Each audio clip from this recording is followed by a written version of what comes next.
제가 먼저 읽겠습니다. 둘째로 시므온 곧 시므온 자손의 지파를 위하여 그들의 가족대로 제비를 뽑았으니 그들의 기업은 유다 자손의 기업 중에서라. 그들이 받은 기업은 브엘세바 곧 세바와 몰라다와 하살수알과 빌라와 에셈과 에돌랏과 부들과 호르마와 시글락과 벳 가마목과 하살수사와 벳 르바웃과 사로행이니 13 성읍이요 또 그 마을들이며 또 아인과 람몬과 에델과 아산이니 4 성읍이요 또 그 마을들이며 또 네겝의 라마 곧 바알랏 브엘까지 이 성읍들을 둘러 있는 모든 마을들이니 이는 시므온 지파 자손의 지파가 그들의 가족대로 받은 기업이라. 시므온 자손의 이 기업은 유다 자손의 기업 중에서 취하였으니 이는 유다 자손의 분깃이 자기들에게 너무 많으므로 시므온 자손이 자기의 기업을 그들의 기업 중에서 받음이더라. 셋째로 스불론 자손을 위하여 그들의 가족대로 제비를 뽑았으니 그들의 기업의 경계는 사리까지이며 서쪽으로 올라와서 마랄라에 이르러 답베셋에 만나 욕르밥 앞 시내를 만나고 사리에서부터 동쪽으로 돌아 해 뜨는 쪽을 향하여 기슬로 다벌의 경계에 이르고 다브랏에서 나아가서 야비아에 올라가고 또 거기서부터 동쪽으로 가드 헤벨을 지나 엣 가신에 이르고 네아까지 연결된 림몬으로 나아가며 북쪽으로 돌아 한난돈에 이르고 입다엘 골짜기에 이르러 끝이 되며 또 갓닷과 나할랄과 시므론과 이달라와 베들레헴이니 모두 12 성읍과 그 마을들이라.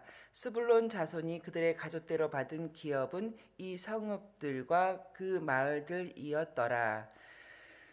넷째로 이사갈 곧 이사갈 자손을 위하여 그들의 가족대로 제비를 뽑았으니 그들의 지역은 이스라엘과 그슬롯과 수넴과 하바라임과 시온과 아나하랏과 랍빗과 기시온과 에베스와 레멧과 엔간님과 엣핫다와 벳바세스이며 그 경계는 다볼과 사하소마와 베세메스에 이르고 그 끝은 요단이니 모두 16 성읍과 그 마을들이라. 이사갈 자손 지파가 그 가족대로 받은 기업은 이 성읍들과 마을들이었더라. 아멘. 예, 가나안 땅 분배가 계속되고 있습니다. 이 땅 분배가 이루어진 시점은 언제인가? 출애굽 이후로는 약 46년, 뭐 한 세대라고 할 수도 있겠는데요. 46년 되는 시점이고 요단강을 건너 가나안 정복 전쟁을 시작한 지는 6년 정도 되는 그런 시점입니다. 우리가 그 가나안 정복 전쟁을 총 7년으로 보기 때문에 전쟁이 완벽하게 이루어지지는 않았지만 그래도 어느 정도 정복이 이루어진 시점에서 하나님께서 모세에게 말씀하신 대로 제비뽑기를 통해서 분배되었습니다.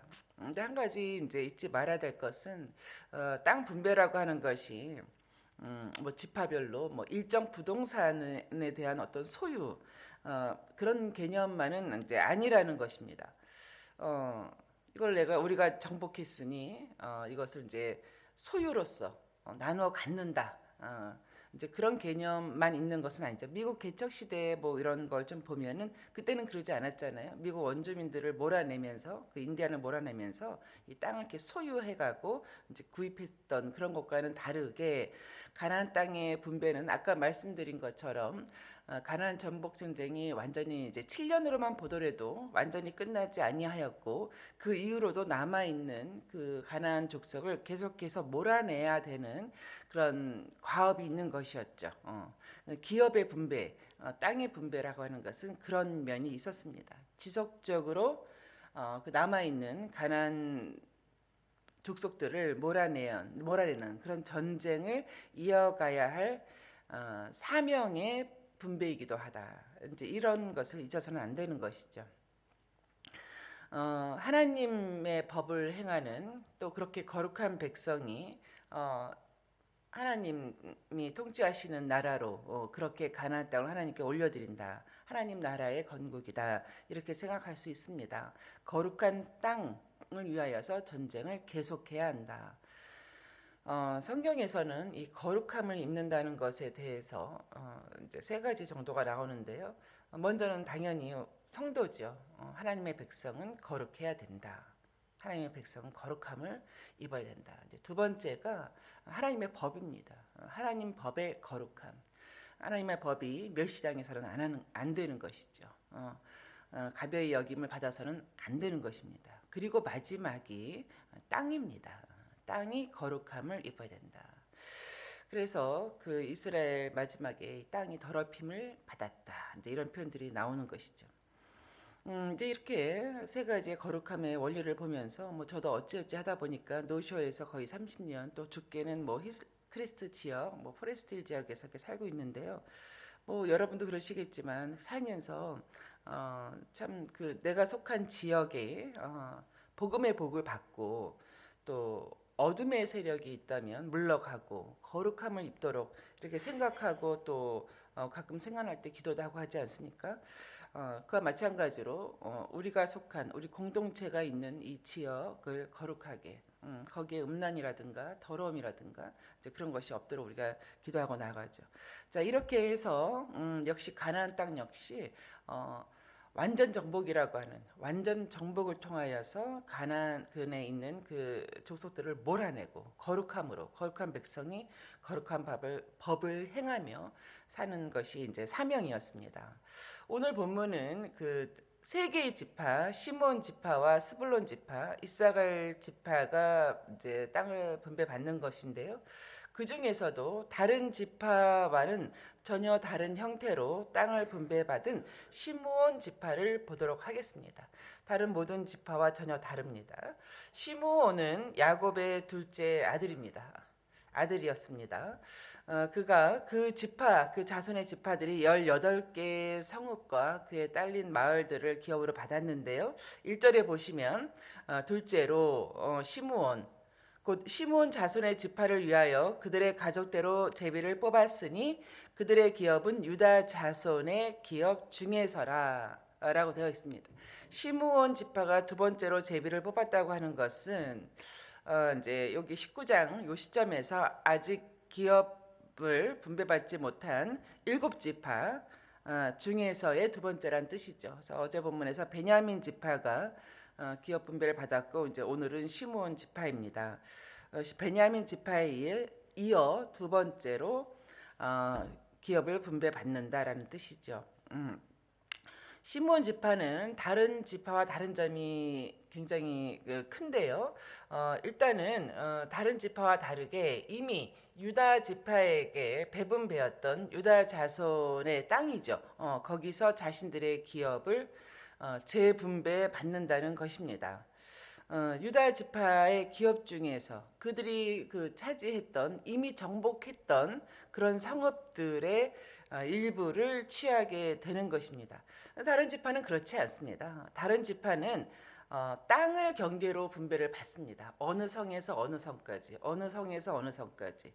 그래서 동쪽으로, 북쪽으로, 서쪽으로 이렇게 땅의 경계로 분배를 받습니다. 물론 레위 지파는 예외죠. 레위 지파는 예외적으로 독자적인 땅을 분배받지 않고 12지파에게 흩어져서 한두 개의 성을 받기는 합니다만 이 시므온 지파는 레위 지파도 아닌데 그렇게 땅을 경계로 해서 분배받지 못하고 유다 자손에게 분배된 땅 가운데 몇 개의 성읍을 받는 것입니다. 그러니까 이렇게 좀 흩어지는 그런 느낌이 있죠. 땅을 경계로 받지 못하고 그 속에 있는 유다 지파 속에 있는 성읍을 몇 개로 받는데요. 좀 이것이 주는 교훈이 많습니다. 일단 이유는 뭐 세 가지로 저희가 정리할 수가 있습니다. 첫 번째는 시므온 지파가 12지파 중에서 인구수가 제일 적었습니다. 유난히 제일 적은 지파였기 때문입니다. 근데 그 이유가 참 슬프죠. 요단강 동쪽 모압 지역에 있을 때에, 그러니까 아직 모세가 살아있을 때입니다. 그리고 요단강을 건너기 전인데요. 그때 모압 평지에서 2차 인구조사를 실시합니다. 그때의 시므온 지파의 인구수가 22,000명으로 다른 지파에 비하여 반도 안 되는 터무니없는 그 적은 숫자가 나옵니다. 우연히 그렇게 된 것은 아니죠. 이렇게 원래부터 시므온 지파가 숫자가 적고 뭐 세력이 약했는가? 그렇지 않습니다. 그 1차 조사라고 하는 그 출애굽 이후에 1년 만에 시내산에서 인구 조사를 할 때 거진 6만 명이거든요. 5만 9천 명인데 유다와 뭐 단 지파, 오히려 유다 지파가 제일 컸고 그다음에 단 지파가 두 번째고 이 시므온 지파가 세 번째로 큰 지파였습니다. 아주 막강한 수의 지파였죠. 굉장히 큰 지파였습니다. 다른 지파들은 뭐 이렇게 1차 때나 뭐 39년, 40년이 흘러서 2차 때나 뭐 거의 똑같거나 오히려 는 지파도 있습니다. 그런데 시므온 지파만 반도 안 되게 줄은 것입니다. 그것은 이 모압 땅에 있을 때에 그러니까 가나안 40년 거진 다 돼서 모압에서의 사건이 있었죠. 하나님께서 정말 이스라엘을 심판하셨던 그 사건이 있는데 바알 볼 사건입니다. 거기 있는 그 바알 신을 섬기는 것에 가담했었던 사건이 민수기 25장에 잘 나오는데요. 그때 하나님 심판으로 2만 명 이상이 연병으로 죽지 않습니까? 이때 시므온 지파 이때 족장이었던 시므리가 그 앞장섰던 사람이에요. 가장 깊이 연루되었던 것입니다. 그래서 하나님의 징계로 말미암아서 40년 광야 생활 잘 버티고 잘 왔는데 마지막에 그 바알볼 그들의 그 모함이었거든요. 꽤 빠져서 거기서 하나님께 징계를 받아 크게 희생되었죠. 불과 한 5, 6년 전 일인 것이죠. 그 수요가 감소되었던 것입니다. 가나안 땅 다 왔어도 이렇게 마지막 요단강을 건너서 정복 전쟁하기 바로 직전에 있을 수 없는 큰 죄를 저질렀던 것이죠. 그리고 두 번째 이유로는 뭐 오늘 본문에 이제 나오는데요. 유다 지파의 그 자손들이 유다의 자손들이 그 인구수에 비하여서 필요 이상의 넓은 땅을 차지하고 있었던 것입니다. 이제 차지하게 됐던 것이죠. 9절 말씀입니다.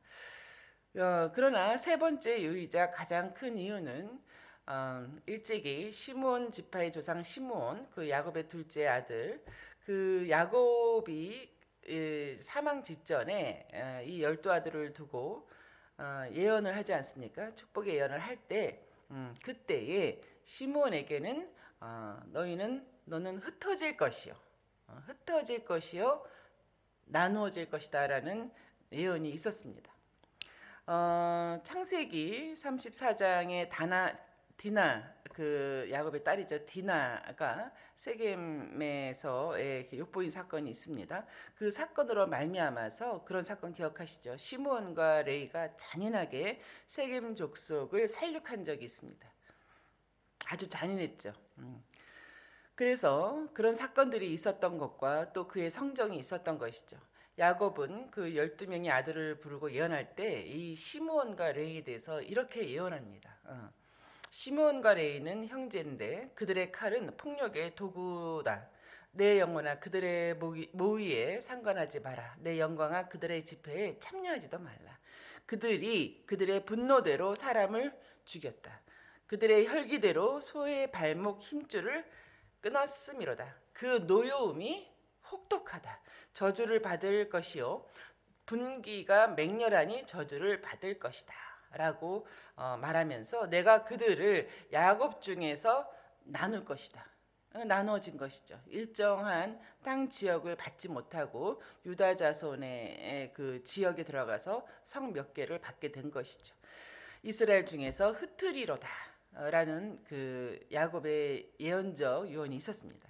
분노대로 혈기대로 노여움이 혹독하다. 이렇게 분기가 맹렬했던 시므온인 것입니다. 결국 하나님께 복을 받지 못한 것이죠. 그러나 성경에서는 뭐라고 합니까? 시편 37편에 여호와 앞에 잠잠하고 참고 기다리라. 자기 길이 형통하며 악한 죄를 이루는 자 때문에 불평하지 말라. 분을 그치라. 분을 낼 때가 있으나 그칠 때가 있어야 되며 노를 아직 다 풀리지 않았어도 노를 버려야 할 때가 있는 것이죠. 불평하지 말라. 오히려 악을 만들 뿐이라. 진실로 악을 행하는 자는 끊어질 것이나 여호와를 소망하는 자는 땅을 차지하리라. 여호와를 소망하며 분을 그치고 멈추고 아직 분이 남아 있어도 노라고 하는 것이 그 화가 내 안에 남아 있어도 버릴 수 있어야 된다. 악인은 없어지리니 내가 그곳을 살필지라도 없어지리라. 그러면서 시편 37편 11절에 이렇게 나오고 있습니다. 그러나 온유한 자는 땅을 차지하며 풍성한 화평으로 즐거워하리로다 라고 했죠. 시므온의 성전과는 전혀 다른 것입니다. 온유하다고 하는 것은 성품이 온유한 것이 아니라 온유한 것은 하나님 말씀으로 길들여졌다라고 말할 수 있죠. 야생마가 길들여진 것처럼 그것이 바로 이제 온유하다는 것인데 하나님 말씀으로 하나님을 소망하며 분을 그치고 노를 버리고 잠잠히 하나님을 기다리는 것이 온유한 것이었죠. 예수님께서도 상상수훈에서도 그 5장 5절에 그렇게 말씀하셨습니다. 온유한 자는 복이 있나니 그들이 땅을 기업으로 받을 것이며 이렇게 보면 하나님께서 시므온 지파에게 땅을 분배하지 않고 그들을 오히려 흩으신 레위인처럼 흩으셨던 그 이유를 알게 되는 것입니다. 근데요, 이제 이게 그것으로 끝나는 것이 아니라 그렇게 유다 지파의 기업 중에서 나뉘어 살다가 이제 어떻게 되는가 이 시몬 지파를 쭉 보면 그러니까 힘이 없는 지파로 다른 지파 안에 이렇게 흩어져서 살았던 거잖아요. 게다가 전쟁이 끝나지 않은 시점이기 때문에 다른 모든 지파들은 지속적으로 전쟁을 해 나갔었죠. 그때 시몬 지파가 어느 정도로 또 같이 도우며 동참했는지는 모르지만 그들에게는 그럴 전쟁이 임박한 전쟁은 있지 않았습니다. 이후에 시므온 지파의 많은 사람들이 북쪽으로 이동하여서 에브람 지파와 므낫세 지파의 경내로 여전히 흩어져서 들어가는 삶을 선택합니다. 자기의 땅을 받지 않는 것이죠. 그리고 결국 이제 그 남쪽과 북쪽으로 분열되었을 때 그 에브람 지파를 이렇게 중심으로 하는 북쪽 이스라엘 왕국에 속하게 되고 그 여로보암의 정책에 따라서 소를 숭배하는 우상 숭배로 타락하는 그런 지파가 되고 맙니다. 이제 바누아투에서든 제가 바누아투를 다녀오면서 다른 섬나라보다 유난히 가난한 바누아투에 대해서 참 이상했습니다. 왜 이렇게 바누아투는 가난할까? 특별히 게으른 것도 아니고 뭐 이렇게 악하게 뭐 서로 싸우는 것도 아닌데 왜 이렇게 가난할까? 저는 답을 찾지 못했습니다. 근데 이번에 가서 힌트를 얻은 거예요. 그 바누아투의 인구 숫자가 너무 적은 거예요. 숫자가 다른 나라에 비해서 너무 적어서 이게 이래서 다 흩어져서 이섬저섬 85개 섬에 흩어져서 살다 보니까 우리 저기 그 산토라고 하는 섬이 제일 큰데도 거기가 5만이거든요. 5, 6만이라고 합니다. 그러니까 이게 뭔가가 안 되는 거예요. 인구가 적으면은 이게 뭔가 기본적인 힘을 발휘할 수가 없구나 하는 것을 배웠습니다. 한편으로 그 인구수가 뭐 적어서인지 여러 가지 이유로 그 시므온 지파에게 그래도 그들이 뭐 땅을 차지하고 전쟁을 수행할 수는 없더라도 그들에게 이제 먹고 살아야 되는 것이죠. 기업을 주어야 된다는 이런 특이한 결정을 그 여호수아와 엘르아살 제사장이 하지 않았겠습니까? 그리고 족장들이 동의한 것인데요.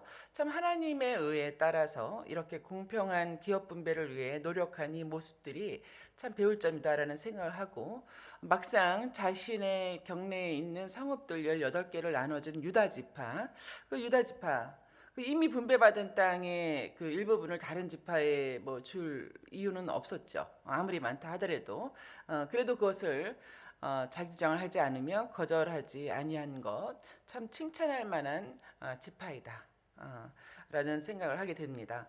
말씀을 맺겠습니다. 오늘 본문에서 특별히 시므온 지파의 기업 할당이 참 특이하다. 그들은 지속적인 전쟁을 수행하지 못하면서 그렇게 유다 자손의 경내에 있는 성읍을 받았다 하는 것을 좀 나름대로 그 반면교사로 삼게 됩니다. 반면 그것이 굉장히 안락하고 편하고 전쟁도 할 필요 없고 소유만 하고 있으면 되고 이것이 그 백성의 삶은 아니지 않습니까? 이것을 반면교사로 삼아야 될 것 같습니다. 아까 읽어드린 것처럼 온유한 자가 일단 말씀으로 온유하게 길들여진 자가 참 복이 있는 것이고 그리 땅을 기업으로 받을 것이다 라는 말씀을 새기고요. 더불어서 에베소서 5장에서는 모든 너희 안에 있는 더러운 것 뭐 탐욕이나 모든 그런 것들을 다 버려라. 육신에 속한 것을 버려라. 그런 것들은 너희 중에서 이름조차 부르지 마라. 만약에 계속 지속적으로 그러한 성정으로 그러한 육신의 모습으로 간다면 모양은 있을지 몰라도 결국 그리스도와 하나님 나라에서 기업을 얻지 못한다라는 말씀을 새기게 됩니다. 그렇습니다. 더 나아가서 모든 때에 하나님께 기쁘시게 할 것이 무엇인가를 상고해가는 저와 여러분 되시기를 주의 이름으로 축원합니다. 예, 우리 아까 부르셨던 찬송가 새 찬송가는 405장, 통일 찬송가 새 찬송가 305장, 통일 찬송가 405장입니다. 우리 3절 4절 부르시고 같은 기도 제목으로 기도합니다.